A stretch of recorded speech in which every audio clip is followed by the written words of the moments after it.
The woman went to the cold palace to visit the once arrogant empress. The empress stared at her coldly and could not understand why she kept opposing her when they had no personal grudge.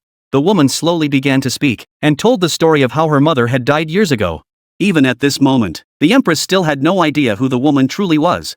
The woman looked at her and said word by word, 10 years ago the maid who was executed simply for sweeping a few fallen cherry blossoms was my mother. The empress showed no sign of recognition. The woman looked shocked. But the empress replied indifferently. Hearing this, the woman's anger finally erupted. She raised her hand and slapped the empress hard across the face.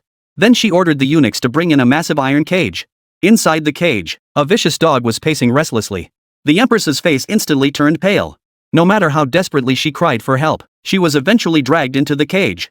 As the iron gate slowly closed, the woman's 10 years of vengeance was finally fulfilled. Not long afterward, a eunuch came to report that the empress had stopped breathing, and asked how the body should be handled.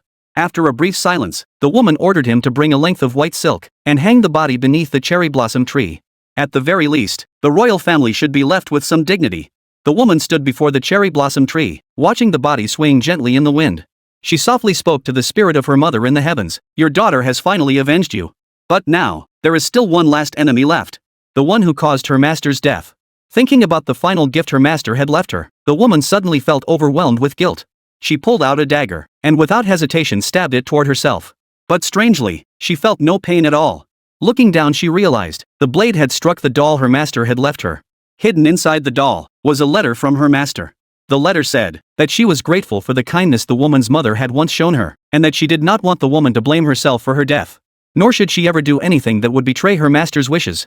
After reading the letter, the woman finally understood her master's true intentions. In that moment, she was finally able to let everything go. Several years later, the emperor passed away. And the woman who had once entered the palace seeking revenge, ultimately, became the new emperor.